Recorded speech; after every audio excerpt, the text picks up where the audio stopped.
The waves along the main coastline rolled in soft and steady, their silver crests shimmering under the moonlight. The small town of Seabrook had tucked itself into quiet slumber. Shop windows were dark, porches empty, and the only movement came from the slow sweep of the lighthouse beam. It was the kind of night where nothing unusual ever happened. At least, that's what everyone thought.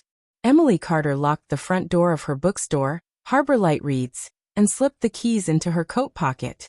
She loved closing up at night. The air smelled faintly of salt water, and the sound of the tide a few streets away was like a constant lullaby. But tonight, something felt different. She glanced around. The street lamps glowed their usual soft amber, but the air carried an edge she couldn't name. Somewhere in the distance, metal tapped against glass, sharp and quick. Emily froze, scanning the shadows. The sound came again from the alley between her shop and the old post office. A figure emerged. Tall, broad-shouldered, wearing a dark peacoat. His hair was windswept, his stride purposeful.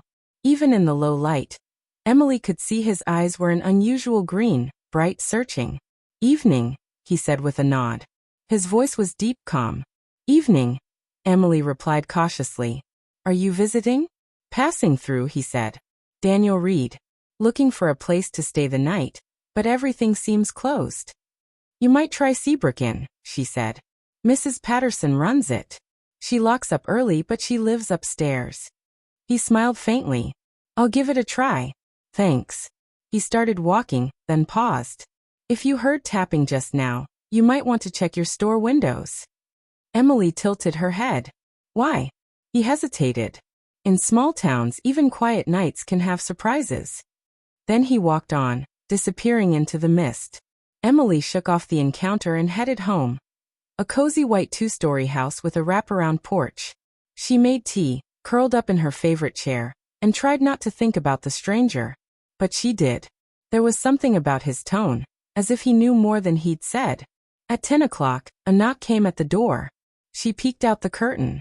Daniel stood there, looking more serious than before.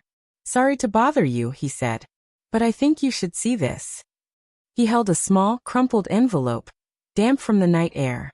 Harbor Light Reads was written in neat block letters on the front. "It was wedged under your store's railing," he said. Emily opened it. Inside was one line of text. "What you're looking for is buried where the waves sleep." Emily frowned. "I'm not looking for anything." "Maybe not," Daniel said. "But someone thinks you are." The next morning, Emily couldn't shake the note's strange message. She told herself it was a prank, maybe one of the high school kids with too much free time. Still, curiosity nagged at her. Daniel showed up at her store just after opening, holding a cup of coffee in each hand. "Thought you might need this," he said, setting one down on the counter. "Thanks," she said, wary. "I did some asking around last night," he said. "People remember me because I'm new, but more than one mentioned strange things lately. Doors left open, lights flickering, odd noises near the docks." Emily tried to smile. "It's an old town. Things creak." Daniel leaned in slightly. "And sometimes things hide." They ended up at the lighthouse that afternoon, following Emily's hunch. The tide was low, exposing jagged rocks and pools of seawater. "Why are we here?" Daniel asked. "The waves sleep at low tide," she said, echoing the note. They searched along the rocks until Emily spotted something wedged in a crevice.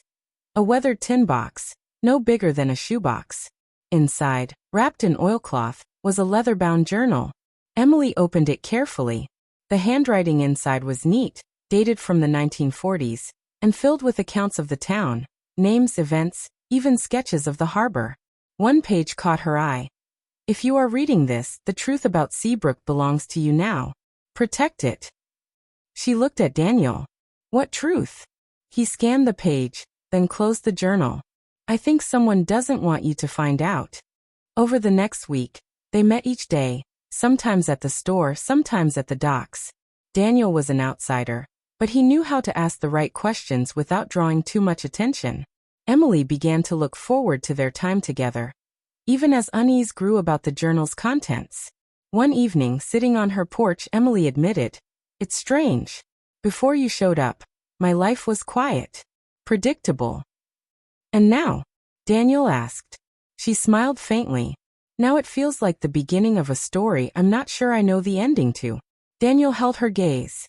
Some stories are worth the risk. The turning point came on a stormy night. Rain pounded against Emily's windows, and the lighthouse beam flickered in the distance. Daniel arrived, soaked to the bone. Someone broke into the Historical Society's archives, he said.